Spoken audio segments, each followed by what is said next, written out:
Bonjour et bienvenue dans Voix de soignant by Fed Medical.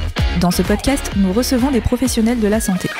Immergez-vous dans leur quotidien de passion et de vocation en écoutant leurs témoignages inspirants. Bonne écoute! Bonjour à tous et ravi de vous retrouver pour ce nouveau numéro de Voix de soignant by Fed Medical. Ce podcast s'adresse à tous les membres de la communauté de la santé et à tous ceux qui souhaitent bénéficier d'informations sur les métiers de la santé. Nous recevons des invités issus du domaine qui nous parlent de leur métier et nous partagent leur quotidien. Je suis Amandine Garot, consultante senior au sein du cabinet de recrutement Fed Medical à Aix-en-Provence.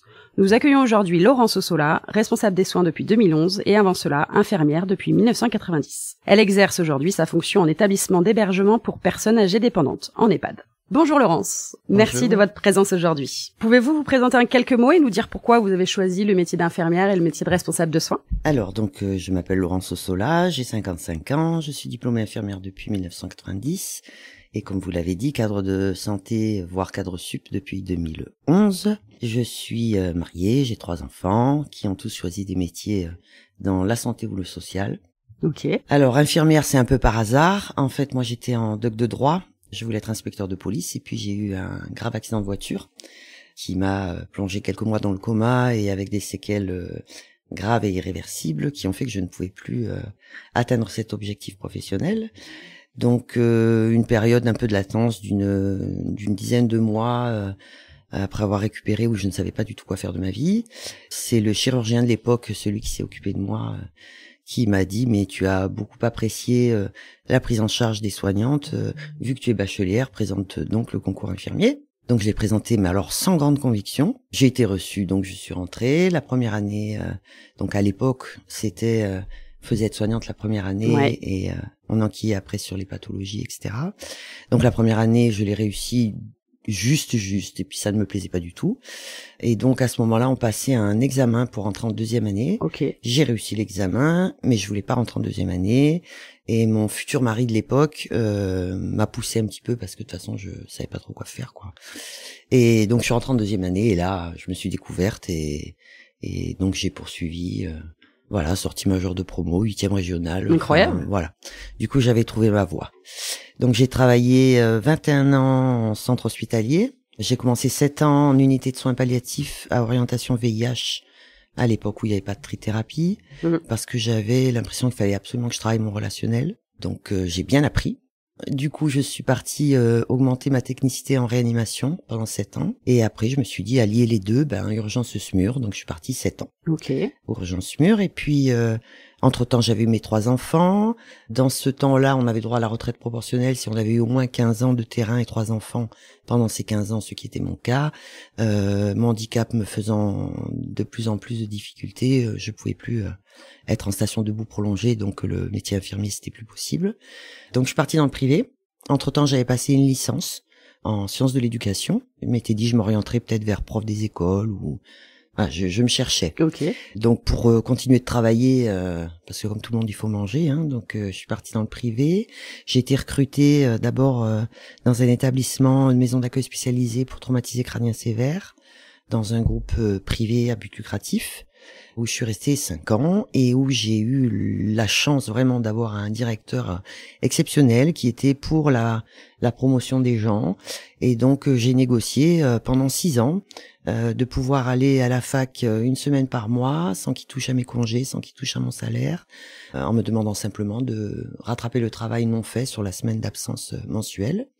Et donc j'ai passé un master 1, puis un master 2 en formation encadrement, un second master 2 en développement durable en santé. Okay. Et puis comme la thématique de mon mémoire plaisait au président du jury du moment, on m'a demandé de pousser en doctorat, ce que j'ai fait. Donc j'ai écrit une thèse doctorale sur sexualité et handicap mental en institution pour une éducation pour la santé. Okay. Voilà. Donc je suis restée 5 ans dans cette masse. Après je suis partie 3 ans dans un établissement religieux qui faisait du médico-social et du sanitaire. Donc j'y suis rentrée d'abord comme cadre de santé en médecine puis en soins palliatifs et puis j'ai été promue cadre supérieur des soins. J'y suis restée 3 ans et puis ça a été quand même 3 années difficiles, 5 directeurs différents, des cadres qui changeaient, des responsables logistiques qui changeaient. Enfin, fallait se réadapter, refaire ses preuves à chaque fois. Finalement, je suis partie. Et donc maintenant, je travaille en EHPAD au Clos Saint-Martin à Pélissane pour le groupe Entraide, qui est donc une association à but non lucratif. Ok. Voilà, nous avons 80 résidents, 100% aide sociale. Donc je me suis éloignée, j'ai perdu un petit peu en salaire, mais j'ai gagné en valeur. En valeur. Voilà. Ok, un environnement de travail. Ouais, et pas de pression à faire rentrer. Ouais. Enfin, voilà. Puis vraiment des soignants, vraiment une équipe autant hébergement, hôtelière et soignante bienveillante. Justement, au sein de cette EHPAD, est-ce que vous pouvez nous expliquer un peu votre quotidien en tant que responsable des soins? Alors, comme le nom l'indique, donc responsable des soins, responsable de la qualité des soins prodigués aux résidents, aux familles aidants aussi qu'on accompagne. Et je suis aussi responsable du bien-être au travail de mes salariés, donc en ce qui me concerne de l'équipe soignante. Donc j'ai infirmière, aide-soignante, psychologue, psychomotricienne et kinésithérapeute. D'accord. Voilà, une belle équipe qui est solidaire, qui est cohésive, avec laquelle on travaille bien. Bon, évidemment, il y a la gestion des plannings, il y a des staffs mensuels qui sont obligatoires dans les EHPAD, que je réalise en collaboration avec l'équipe soignante et le médecin coordonnateur. Ce qui est à noter au niveau infirmier, c'est qu'il n'y a que dans les EHPAD où le médecin coordonnateur a un lien hiérarchique avec moi, alors qu'ailleurs, on n'a qu'un lien fonctionnel. Oui. Voilà. Mais bon, il y a une confiance réciproque qui s'est installée depuis des années et il n'y a aucun souci. Donc, les staffs mensuels, il y a les staffs contention, nutrition, douleur, escar et chute. Ok. Voilà. Donc, ça, c'est fait tous les mois avec des comptes rendus, bien sûr, des chiffres, etc. Donc, bien sûr, on accueille et on accompagne les familles aussi dont on essaie en tout cas qu'ils soient le plus possible des partenaires de soins. Même si honnêtement la conjoncture actuelle c'est plutôt où on peut avoir des familles très compliantes, très à l'écoute, très compréhensives, et puis on peut avoir des familles plutôt opposantes et procédurières. Donc bon, voilà, il faut essayer de s'adapter, trouver le bon milieu et bien sûr pour faire un accompagnement de qualité.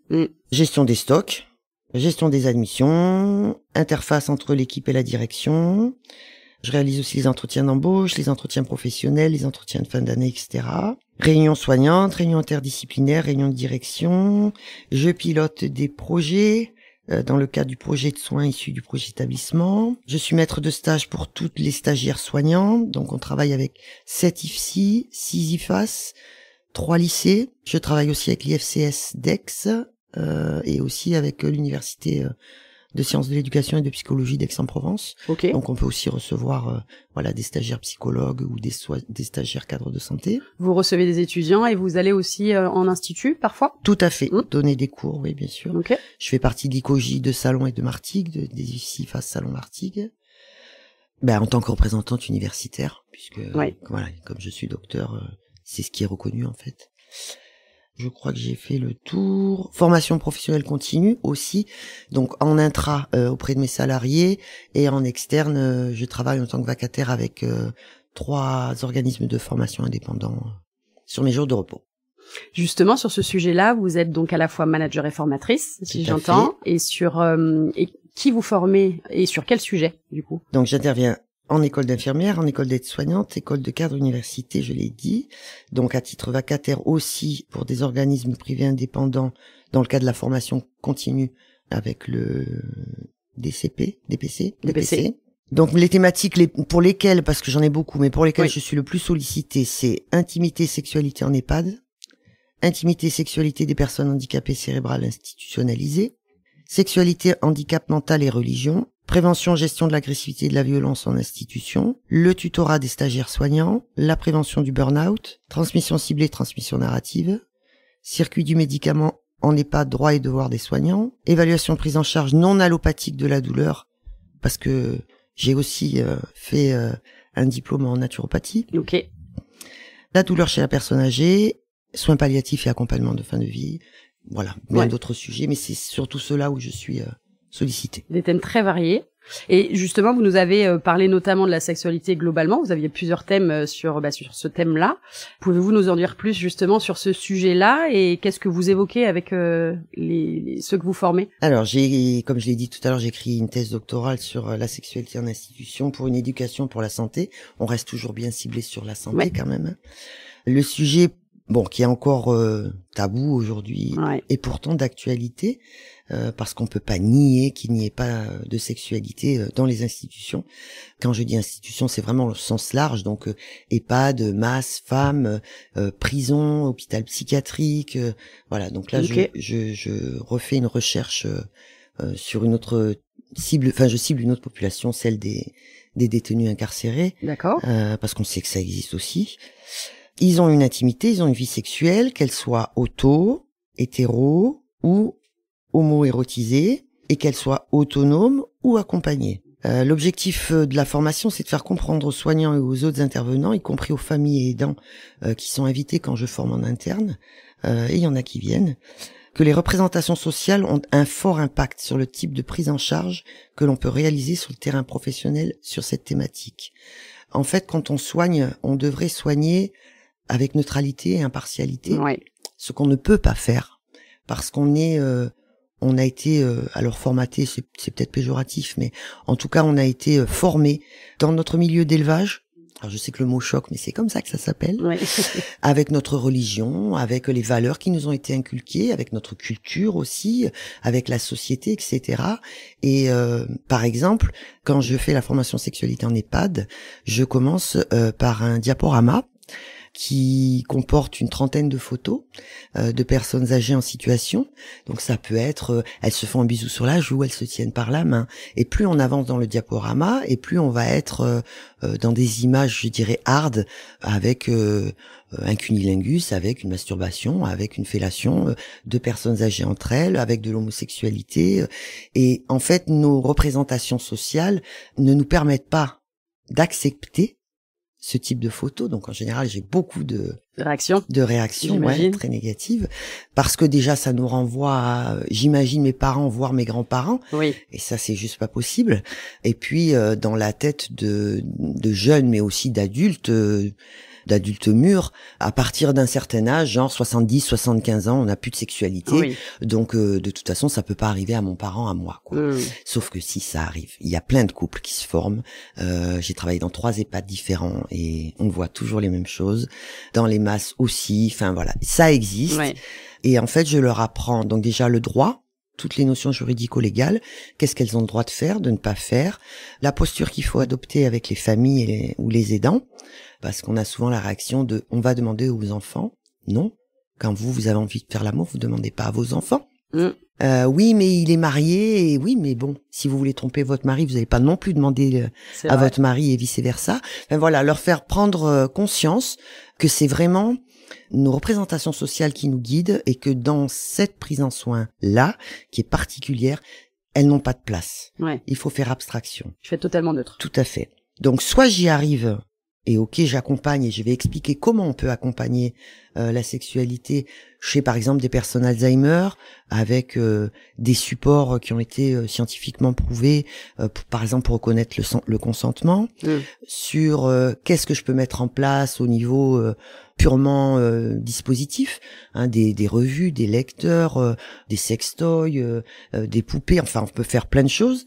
Si j'ai vraiment un couple mais qui ne parvient pas à réaliser ce qu'il veut suite à des déformations physiques ou des difficultés purement physiques, on peut accompagner aussi sans être dans l'intrusion. Voilà, leur expliquer tout ce qu'on peut faire et tout ce qu'on ne peut pas faire, tout ce qu'on doit et tout ce que l'on ne doit pas.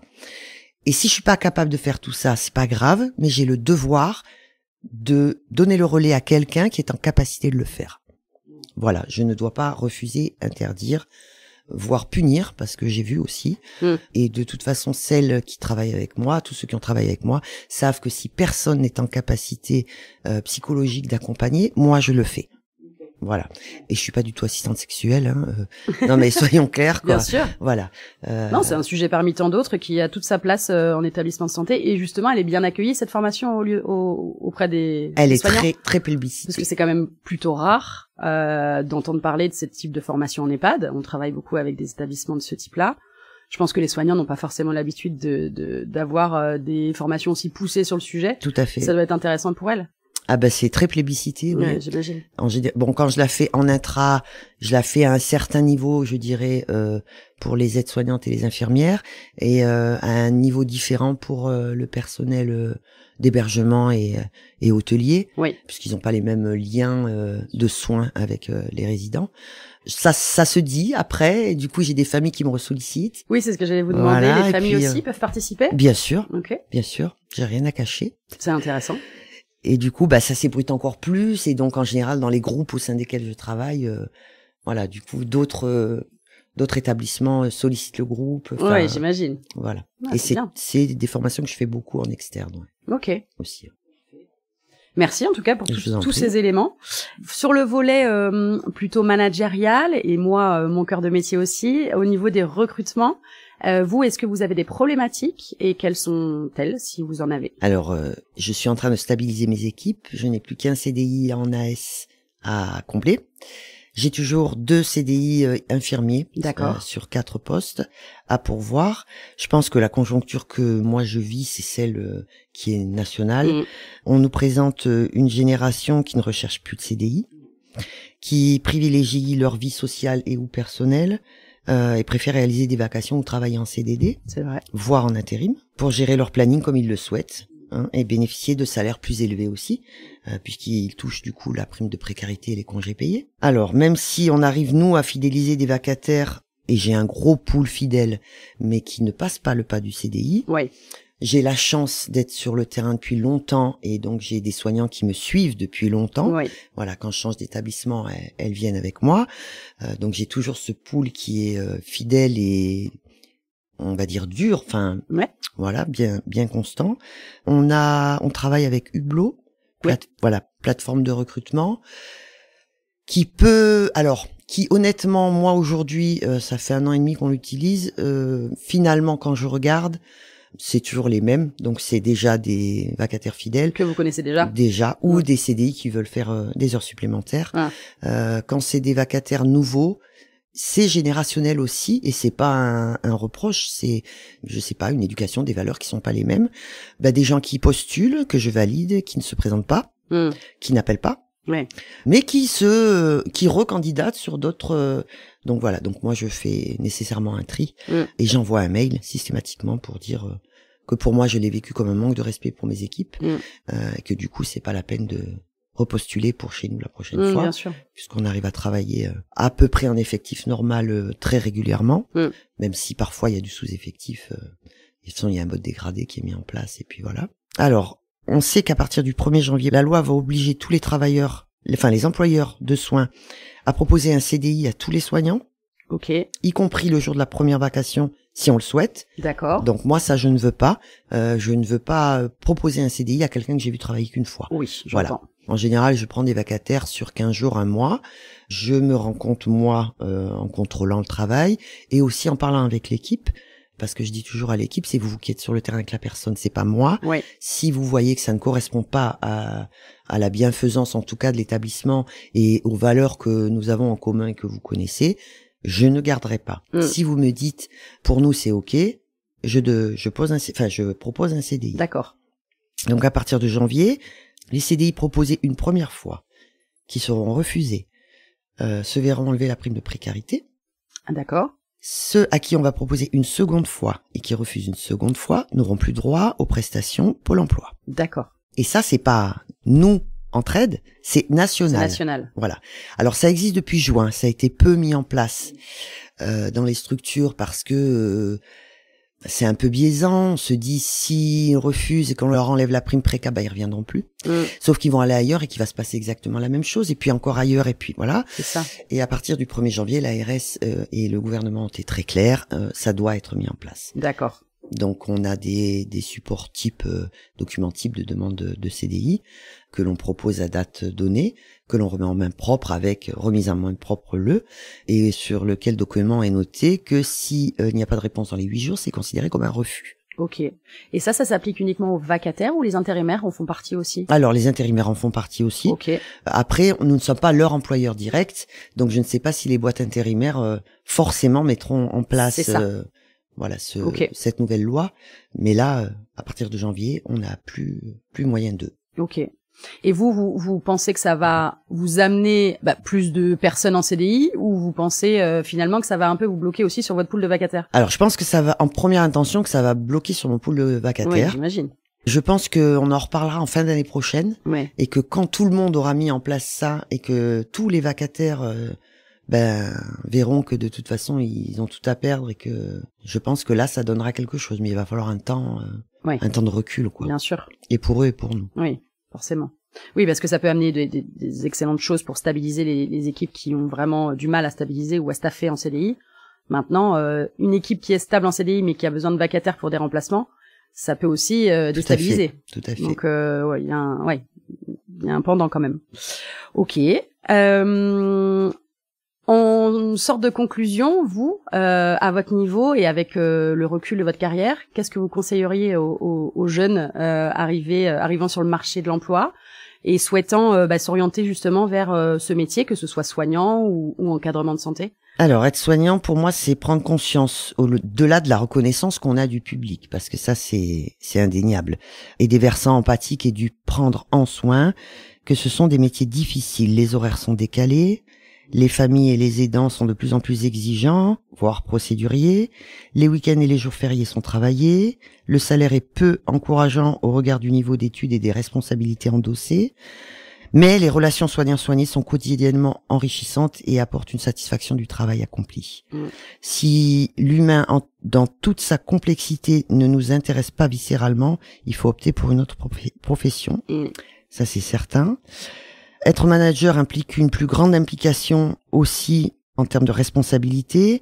On est responsable de la qualité des soins, du prendre en soin, pareillement pour les familles aidants, et du prendre soin de nos salariés et de nos collaborateurs. Bon, il existe plein de formes différentes de types de management qu'on doit adapter en fonction de l'interlocuteur qu'on a.